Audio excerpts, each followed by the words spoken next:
So this video, we're just going to go over some of the really basic line shading because that's what you can do using Mishima or Sgraffito. This cup uses both Mishima and Sgraffito, so they have used Sgraffito for all of the navy blue. So this was all painted navy blue at some point, and then the artist went through and carved out all of the wind patterns, leaving some of the navy blue to kind of show that wind pattern. They also left kind of his thought bubble, and then they went through the squirrel and see these little tick marks on the sides here. That helps to make the squirrel look three-dimensional and look sort of like a cylinder. You can do a more subtle version, so this box is a little bit more subtle.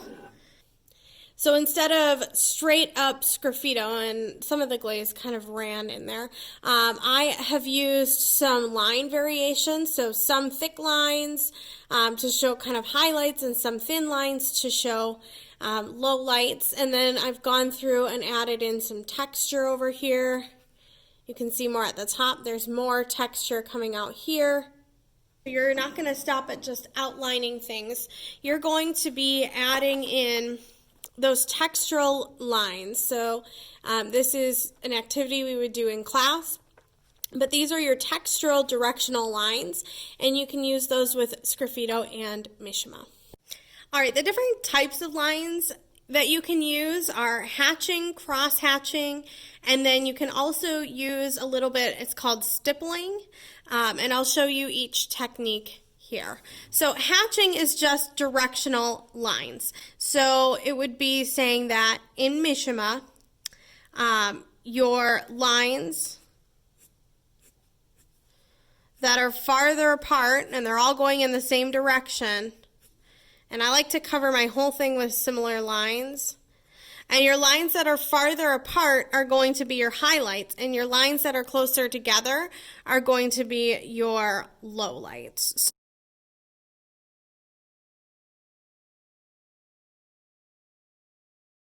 Or I can go in with a different tool like you would in clay, and you can start adding kind of these really big marks. So my permanent marker is going to make this go a little faster.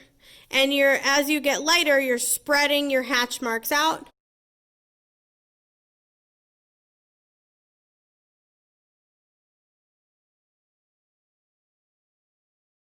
Cross hatching is like small X's.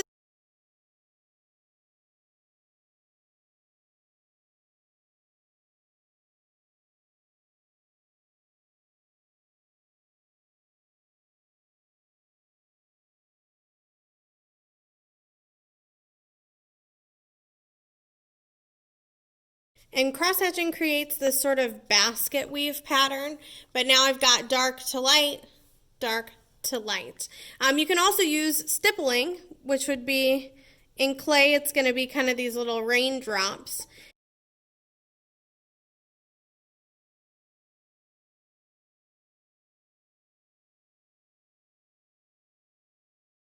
All right, so with a real life example here, I'm going to use this apple, and I'm going to use cross hatching. I can start with my outline, but I don't want to stop there.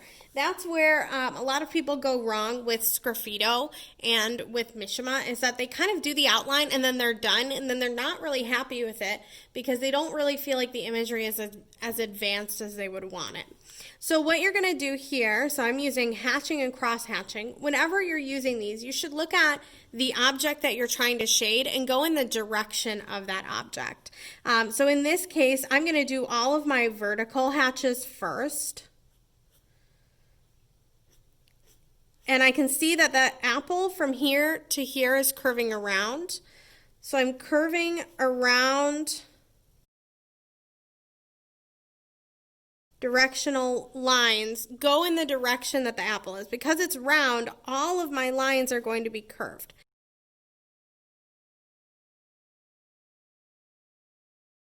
I've got these directional lines. Now I'm going to go do the cross hatching. So I'm going to start bringing them around the other way. Remember that because this is a round object, none of my cross hatches are going to be super straight. They're all going to be curved.